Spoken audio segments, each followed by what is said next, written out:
Estamos recibiendo a una verdadera leyenda del ciclismo uruguayo, referente histórico, ganador de la Vuelta Ciclista del Uruguay en 6 oportunidades, Rutas de América en 3 oportunidades y protagonista de grandes hazañas dentro y fuera del país, ganador de la Vuelta de Chile en el año 85, ganador de los Juegos Panamericanos en Estados Unidos, entre otros importantes triunfos en el exterior, también ex presidente de la Federación Ciclista del Uruguay, un hombre que dejó su huella en la ruta. Le damos la bienvenida a Federico Moreira. Federico, un gusto de tenerlo con nosotros. Buenas tardes, el gusto es mío de estar con ustedes. Federico, ¿cómo comienza su contacto con la bicicleta de ciclismo? ¿Cómo se convirtió en ciclista en su Salto natal? Bueno, verdad, hace bastantes años de esto, ¿verdad? Estamos hablando de por allá, por el año 75, cuando éramos jóvenes y la bicicleta era el medio común de los jóvenes, no existía la facilidad que hay hoy para acceder a los medios de transporte masivo como la moto, y la bicicleta lo que teníamos como herramienta para trasladarnos de un lado a otro, y también para hacer nuestros mandados, muchos para ir a trabajar, y bueno, y así yo comencé jugando con chicos en el barrio, andando en bicicleta en la plaza, alrededor de la manzana, y así fue que comencé a andar en bicicleta, ya le digo, por allá por fines del 74, principios del 75. ¿Cómo fueron sus inicios en Salto ya en un club deportivo?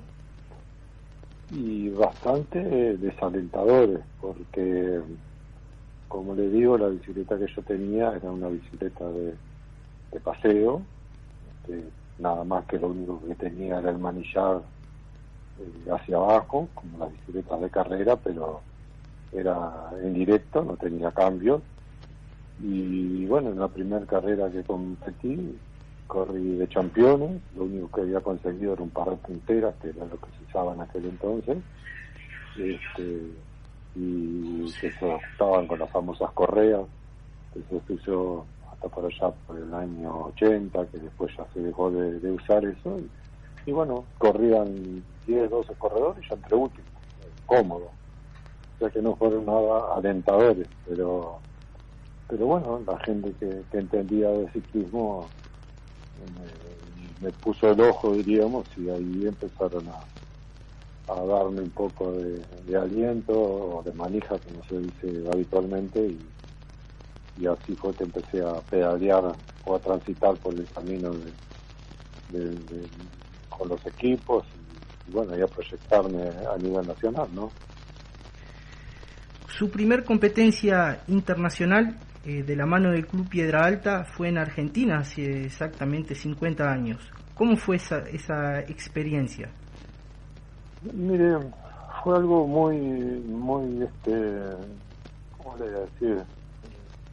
Sorpresivo para mí, porque yo había empezado en el Piedra Alta y en Concordia todavía no existía la represa. El traslado hacia la ciudad de Concordia en la Argentina era por lancha, que salía del puerto de Salto y se llegaba ahí al puerto de Concordia en lanchas que tenían turnos diarios, ¿verdad? Y bueno, y en esa ocasión, como era una carrera tan importante que se inauguraba la avenida Las Heras, una avenida de tránsito muy importante dentro de Concordia, inauguraba una doble vía y una iluminación, y de aquí de Salto en aquel entonces existían tres clubes de ciclismo, Piedra Alta, el Veloz y el Unión Ciclismo, donde llevaba mucha gente.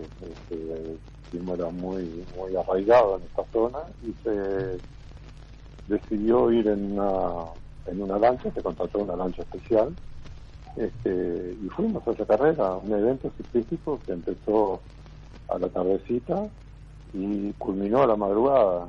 Yo en aquel entonces tenía 15 años y el técnico que yo tenía me dice: tenés dos posibilidades, o corres en tu categoría solamente, dice, o podés correr en tu categoría y en la categoría mayor, o sea, que era la mayor categoría, ¿no? Como viene a ser hoy la elite. Y yo le digo, no sé, usted es el que decide, no sé, como vos quieras. Y empezamos a intercambiar opiniones y bueno, dice, si tenés ganas de correr en la elite, dice, no corras en las categorías anteriores, en la que me correspondía, y corre en la 1. Y bueno, y así fue.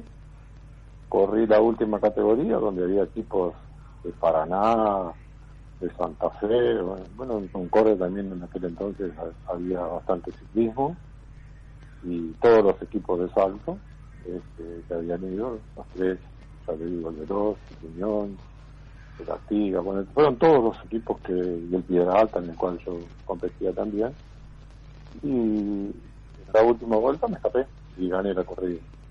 Llegamos, me acuerdo, o sea, que como anécdota que quedó, digo, que llegamos a Casalto y estaba aclarando el día y yo corrí solito y vine con un sobre que realmente no me acuerdo cuánto era el premio, pero era mucho dinero para mí, que era un joven de 15 años. Ver todo ese dinero junto era un premio importantísimo. Y le mostré a mi padre y no podía creer. Digo, mirá todo lo que gané juntos.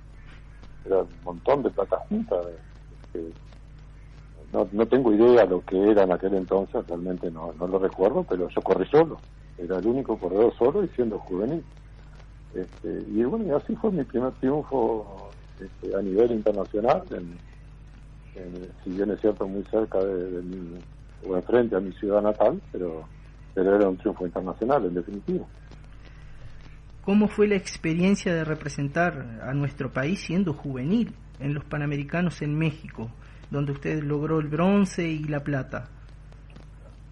Bueno, ahí mire, ya había cambiado un poco mi postura como ciclista, ya me miraban de otra forma, ya tenía una bicicleta un poco mejor, y cuando fui a cambiar de bicicleta, pues yo había comprado a un muchacho que le gustaba el ciclismo con salto y tenía una Colnago, que hablar de una Colnago en el año 76 o en el 77 era como decir compraba un Ferrari, ¿ah? Una cosa así, una comparación similar. La Colnago era lo máximo, y las otras marcas que habían acá era la Leishi, la Maino, que la traían en aquel entonces Don Primo Zuccotti, y por otro lado estaba la Zeus, que la traía Ildefonso Soler, que también eran marcas españolas, y las otras eran italianas, pero marcas buenas del ciclismo, una con componente Campagnolo y el otro con componente Zeus. Yo compré una Colnago, pero era una Colnago 50, y por mi altura yo necesitaba en aquel entonces una bicicleta 59 o 60, y me fui a Montevideo con la bicicleta esa a ver cómo podía hacer para cambiarla. Y primeramente fui a Ildefonso Soler, y Ildefonso Soler con mucho gusto me la tomó a la bicicleta y me dio un cuadro 60, un Zeus, que corrí unos cuantos años con ellos, y ahí fue que me invitaron a participar en una preselección para ir a México. Ahí en esa prueba gané una carrera en el Ajax. Luego vinieron los campeonatos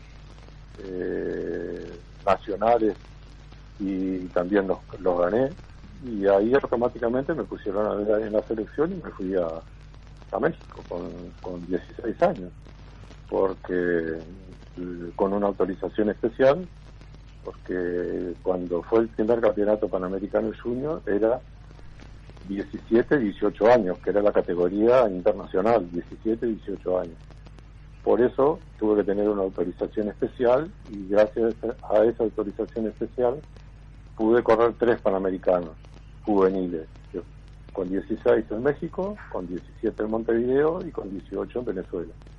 Y ya a los 19 años fue que ya no había más posibilidad de correr panamericanos, y bueno, y ahí pasé al Maroña, donde ya empecé a competir en las grandes pruebas, ¿no?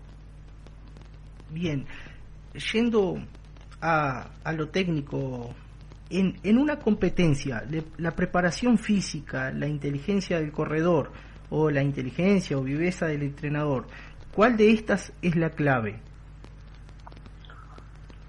Mire, el ciclismo ha cambiado mucho. Ha cambiado mucho de lo que era cuando uno corría.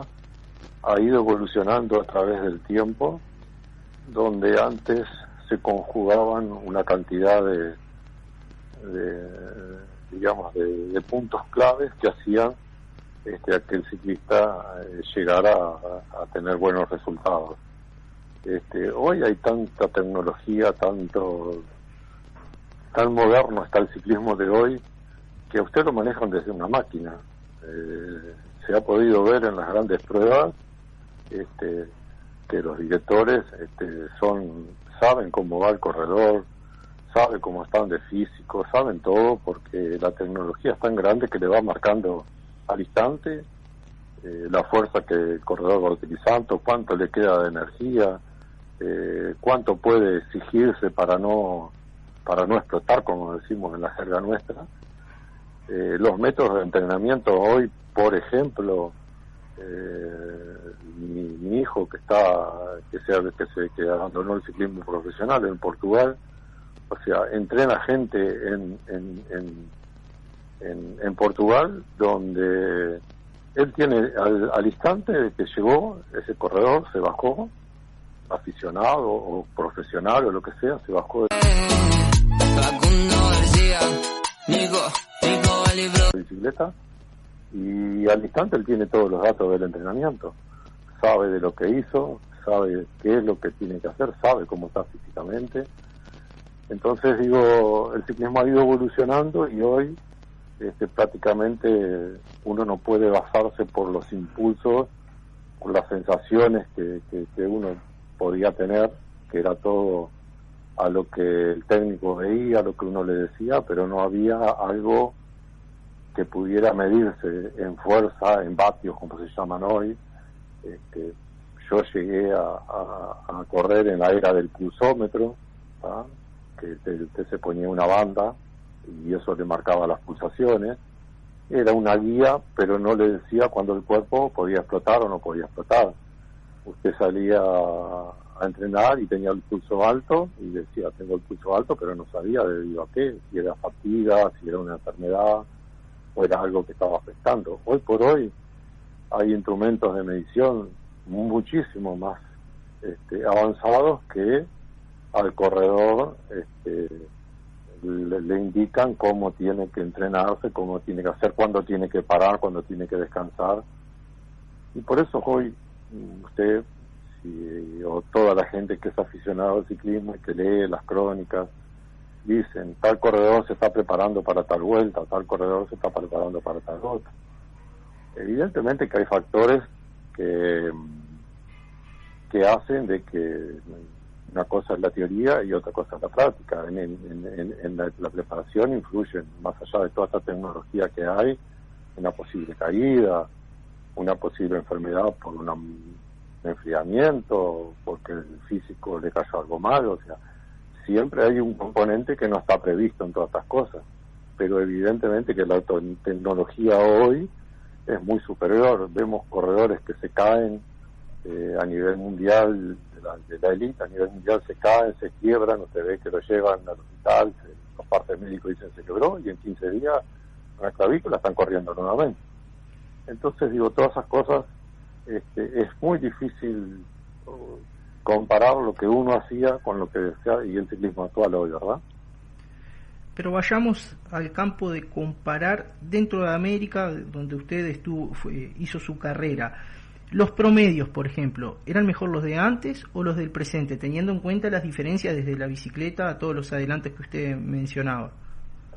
Mire, yo siempre soy renuente a hacer ese tipo de comentarios, porque realmente, la tecnología ha mejorado mucho. Si comparamos, por ejemplo, la crono que hice cuando gané en Montevideo, hice un promedio de 50 y tanto a la hora. Hoy en campeonato del mundo en los Juegos Olímpicos 50 a la hora, estamos en el fondo de la tabla. Pero también miramos las bicicletas que utilizábamos en aquel entonces, lo que utilizamos ahora, entonces lamentablemente no podemos tener un punto de referencia y decir, para aquella época fue un promedio muy bueno y que en muy pocos lugares se podía hacer, incluso hasta en el campo profesional. Pero hoy ese promedio es estar en los últimos lugares. Entonces no hay, ¿por qué le digo esto que es tan difícil comparar? Porque los instrumentos de medición que hay hoy, que le indican que un corredor hizo X vatios en una prueba, antes no lo teníamos. Entonces eso sería la única forma real que podíamos tener de decir un Eddy Merckx, un Hinault, un Asconegui, un Federico Moreira, un Milton Winnan. Tenía más potencia que el otro, porque no teníamos en aquel entonces las mediciones exactas y certeras que hay hoy. Eran promedios muy buenos para la época, pero hoy esos promedios no le ganamos a nadie, como decimos comúnmente. No sé si usted me entiende, que es muy difícil decir una cosa con datos científicos, con datos certeros, sino que es decir algo y que bueno, por el arraigo de la gente, por el triunfo espectacular o por lo que sea, usted llegó a hacer lo que fue, pero realmente no sabemos si uno tenía la potencia que de repente hoy la podemos medir, antes no la podíamos medir. Entonces es hablar sobre supuestos, y a mí la verdad que no me gusta decir fue el mejor corredor de la historia porque tal cosa, o fue el mejor corredor por otra cosa. No hay punto, no hay dónde comparar, no hay dónde comparar con datos fehacientes. ¿Me explico? Excelente. Federico, ¿cuál era su fortaleza y cuál era su debilidad en una competencia? Mi fortaleza era ser pacista, resistente. Yo siempre lo pongo como ejemplo, que no tiene nada que ver, pero como el raíz. Hay caballos que corren 200 metros y corren a 70 por hora. Y usted lo pone en un raíz de 40 kilómetros y le hace 2.000 metros, 3.000 metros, 70 por hora, y después adiós caballo. Entonces lo mío era la resistencia y la potencia en la crono. O sea, yo no podía pretender meterme en un embalaje de una vuelta del Uruguay cuando yo sabía que mi velocidad máxima llegaba a 65 y un embalaje venía a 70, pero sabía que mi fortaleza era andar a 45, 48 kilómetros por hora durante 20 kilómetros, 30, 40 kilómetros, cuando el rival andaba 3, 4 kilómetros más lento que yo. Entonces, era saber aprovechar en dónde estaba mi fortaleza y tratar de aguantar cuando el pelotón rodaba 70 por hora, ese momento que se cerraba una escalera, tratar de aguantar eso, que es un poco lo que a veces vemos hoy contra grandes contrarrelojeros, pero después no aguantan el ritmo de una cerrada escalera, no aguantan los ataques de los rivales o no tienen el equipo para aguantar, y esos contrarrelojeros que hacen muy bien las cronos después no logran el objetivo final. Entonces mi forma de pensar era: voy a aprovechar al máximo mis cualidades como pasista, como rodador, y bueno, a veces salía y a veces no, como todo en la vida, ¿no? A veces teníamos suerte, a veces teníamos inconvenientes, y a veces en el momento justo que uno necesitaba toda esa potencia no la tenía, o no era su día para poder definir una prueba, que me pasó muchas veces. ¿Le gustaba más la ruta o los circuitos? No, siempre fui rutero. A mí me encanta la ruta y la montaña. Yo, a pesar de las dificultades, a pesar de las limitaciones que tiene nuestro país en cuanto a montaña, que lo que tenemos aquí son cerritos, por más que vayamos para para el lado de la sierra del Uruguay, allá en Cerro Largo, bueno, en toda esa zona del T, 33, cuando se va por Aiguá. Eso en comparación con lo que son grandes montañas, como las que, bueno, Chile tiene, Colombia, Centroamérica, bueno, y Europa, ni que hablar, esos son repechitos al lado de eso. Y bueno, y a mí me gustaba mucho y tenía condiciones, porque a pesar de ser pasista y de ser alto, era una persona de bajo peso, entonces tenía facilidades para subir. Y de hecho gané premio de la Vuelta a Chile, premio de montaña, ya sea en Chile o en Venezuela también, que hay mucha montaña, pero lo mío lo fuerte era la ruta, a pesar de que en la pista, en pruebas de resistencia, como lo que gané en Indianápolis, que eran 50 kilómetros adentro de un óvalo, de 333 metros, ahora son de 250 metros, pero era una prueba también de resistencia, que había que coordinarla con velocidad también en las piernas, y que era lo que a mí me iba, ¿no? Pero lo mío era, por naturaleza me gustaba la ruta. Ganó Rutas de América y la Vuelta Ciclista en el mismo año y batió récords ese año. ¿Cómo fue para usted esa oportunidad? Mire, se dieron las circunstancias, evidentemente que fue una temporada muy buena, porque gané muchísimas carreras, teníamos un equipo también competitivo, y las circunstancias se fueron dando de tal manera, bueno, que pude lograr eso. Hubo otros años que, como decimos en la jerga futbolera, pegué en el palo de ganar las 2 vueltas, pero está, a veces no están alineadas todas los patitos, diríamos, para poder ganar las 2 carreras, y está. Pero ese año fue muy bueno, estuve muy fuerte, andaba, y justamente en las 2 cronos fue donde la diferencia que tenía era mínima, y bueno, en ruta era un poquito más, pero me acuerdo Rafael Silva, que era que corría por el Tabaré Faría, sabíamos que no hacía la crono, y una diferencia de 2 minutos de la manera que yo andaba no era indescontable.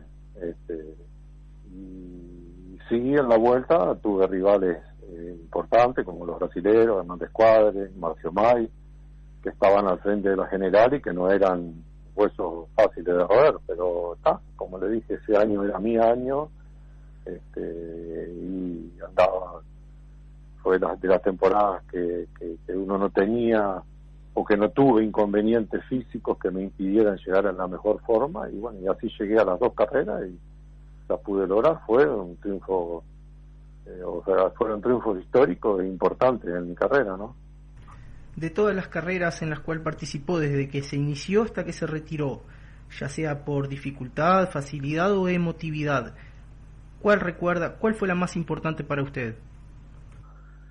Mire, esa pregunta es una pregunta muy común en el periodista, ¿no? Ha sido una de las preguntas más frecuentes que he tenido. Siempre dije, todo triunfo tiene un trabajo previo. Todo triunfo, uno se prepara para eso, pasa meses trabajando para eso, y evidentemente que lograrlo es un punto muy importante.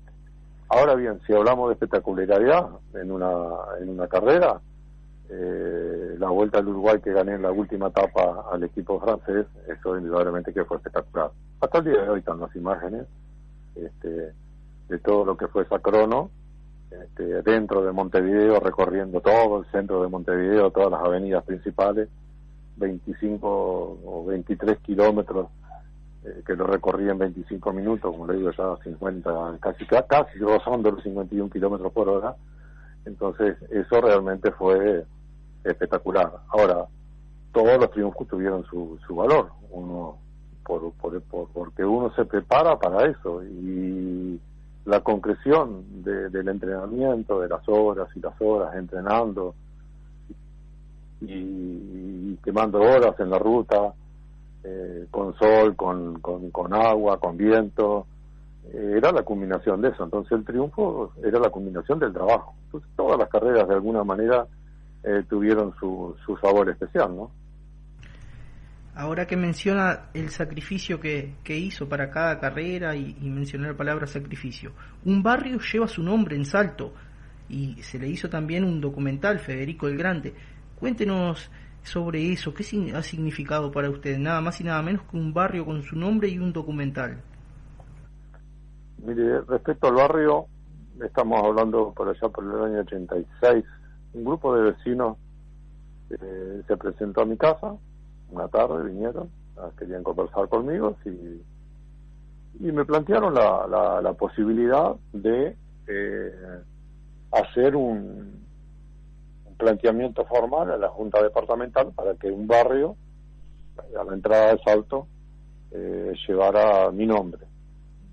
Si yo no tenía ningún inconveniente, ellos iban a realizar ese planteamiento. Y así fue. Durante el mandato del escribano Malaquina, se hicieron todos los trámites formales que requieren ¿cómo es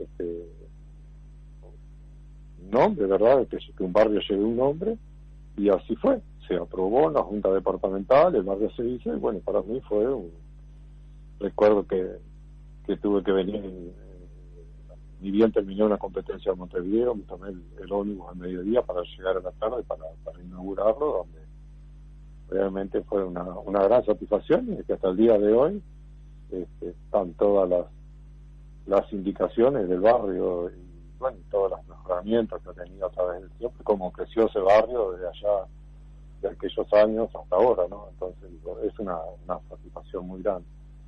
Y el documental en varias oportunidades se trató de hacer algo hasta que unos conocidos, compañeros de Salto, periodistas, lograron obtener los recursos necesarios con las autoridades que de aquel entonces mi trabajo, y hicieron un trabajo en varios lugares para poder conseguir los medios y hacer un documental que realmente, digo, a mí me emocionó mucho. Incluso más, viajé con ellos a Chile a mostrarle dónde puntualmente me había descolgado del grupo para ganar la Vuelta de Chile.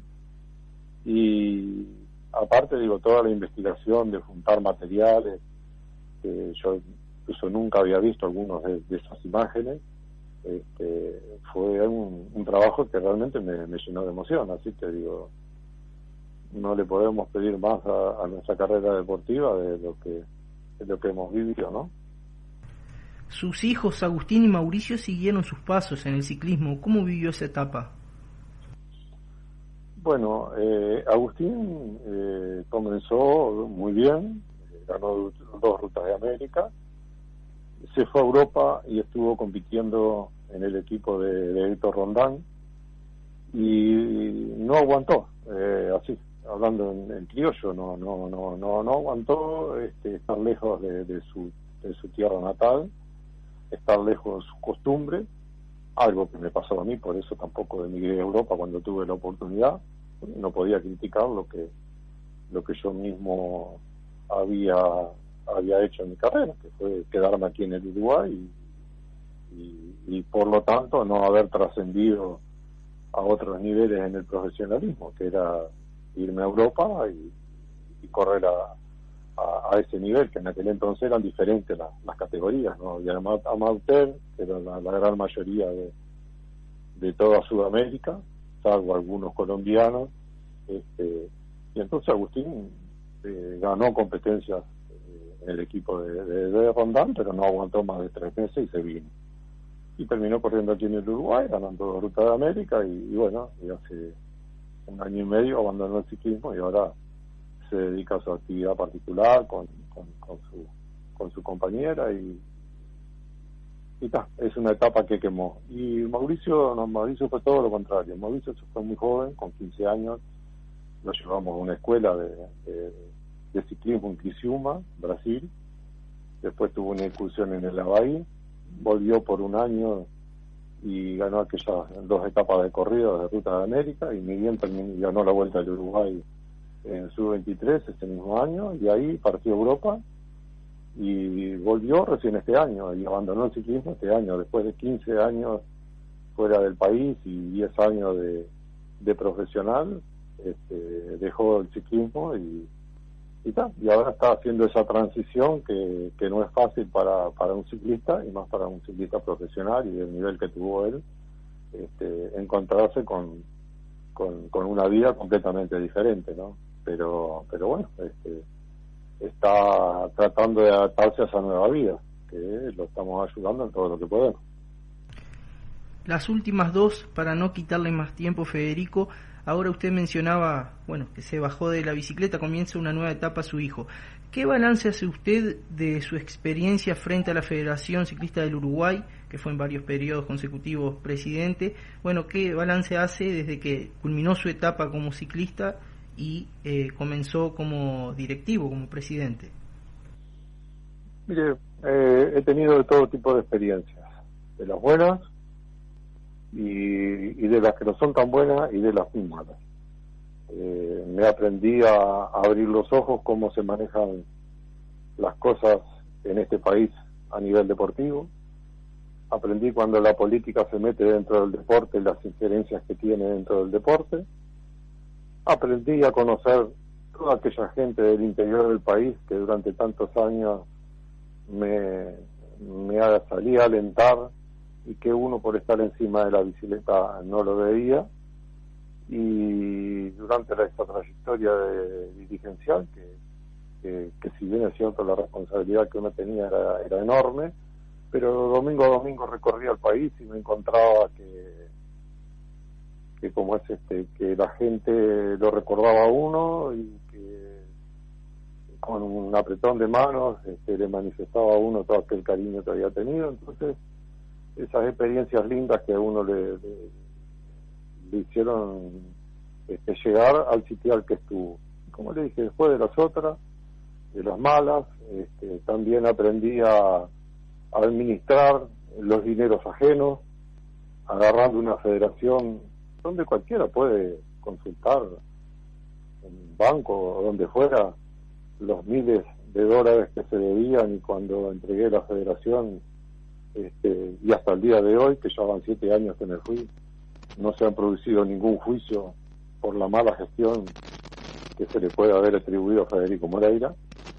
Entonces, todas esas cosas son experiencias que en otro momento o en otras etapas, si no hubiera pasado por eso, no la hubiera tenido. Así que la etapa dirigencial, si bien es cierto, fue más compleja y más complicada que correr, pero también me sirvió para aprender a conocer muchas cosas de las cosas que se manejan en el deporte, no digo en el ciclismo, sino en el deporte, ¿no? Para finalizar, ¿qué consejo le daría a un joven que hoy sueña con ser ciclista profesional? Bueno, usted bien lo ha dicho, ciclista profesional. Aquí en el Uruguay no podemos hablar de ciclista profesional. El joven que empieza tiene que empezar con la ilusión de que en el Uruguay están dando muy bien, pero los hechos, no es la palabra que diga Federico Moreira, demuestran que los profesionales que tenemos hace muchos años que emigraron a Europa. Caso de Eddie Fagundes, caso de mi hijo, caso de Ferrari, el propio Rondán, remontándonos a muchos años atrás, que fue profesional. Entonces, aquí en el Uruguay lo que tenemos es un ciclismo bueno, con muy buenos valores, pero de ahí a llamarlo profesional no es la palabra correcta. Se abre en el camino para llegar a un profesionalismo, pero para ser realmente profesionales y poder decir, viví como profesional y hice una vida, o hice mi vida como profesional, es entrenar duro aquí en el Uruguay, darle duro aquí en el Uruguay, mejorar todo, y después conseguir como en todo orden de la vida, porque el ciclismo no es ajeno a otro deporte, los contactos y los contratistas que los lleven a estar en equipos, en los equipos de primer orden mundial, que hoy por hoy están dándole mucha atención a todos los jóvenes. Usted vea, si sigue las instancias del ciclismo, jóvenes de 19, 20 años ya están en la mira de los grandes equipos del mundo. Entonces, todo aquel joven que quiera empezar a darle duro aquí en el Uruguay, pero a estar mentalizado también que para llegar a ser un ciclista de renombre internacional, no queda otra alternativa que emigrar a otro país, ¿no? Emigrar a Europa. Federico, ha sido un verdadero placer charlar con usted, escuchar sus historias y aprender de su experiencia. Gracias por este tiempo y por todo lo que le ha dado al deporte uruguayo. Muchas gracias a usted, y aquí en Salto siempre nos encontrará las órdenes.